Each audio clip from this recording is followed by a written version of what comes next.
Albert एका park हानिबागै थुइनाय रकनो बरमनिखा हास्टेपा इन्द्रसेना Reddy नालोते मन्त्री रतनलाल नाथ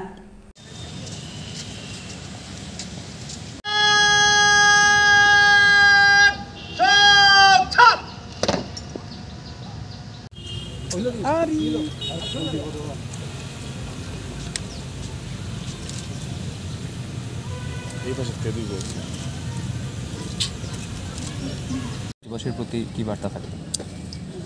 আজ 15ই আগস্ট ইন্ডিপেন্ডেন্স ডে।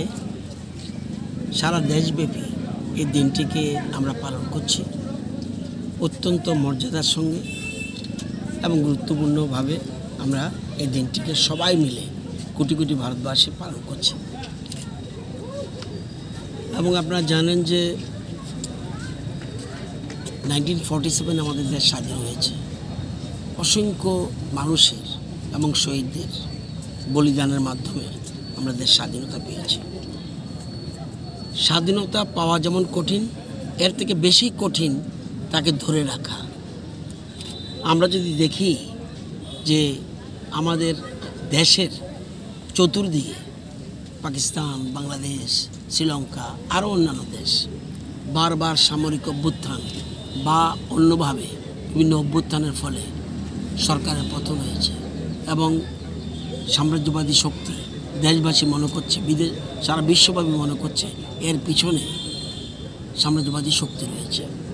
আমাদের দেশের গণতন্ত্র এত বেশি সুরক্ষিত যে আমাদের দেশকে কখনো কেউ টাচ করতে পারছে না আমাদের রাষ্ট্রবাদী চেতনার মাধ্যমে।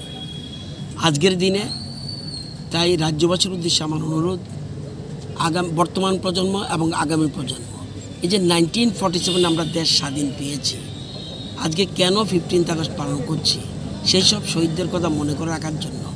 এবং দেশের প্রধানমন্ত্রী এই প্রথম প্রধানমন্ত্রী যিনি হর ঘর তেরঙ্গা কর্মসূচি নিয়েছেন।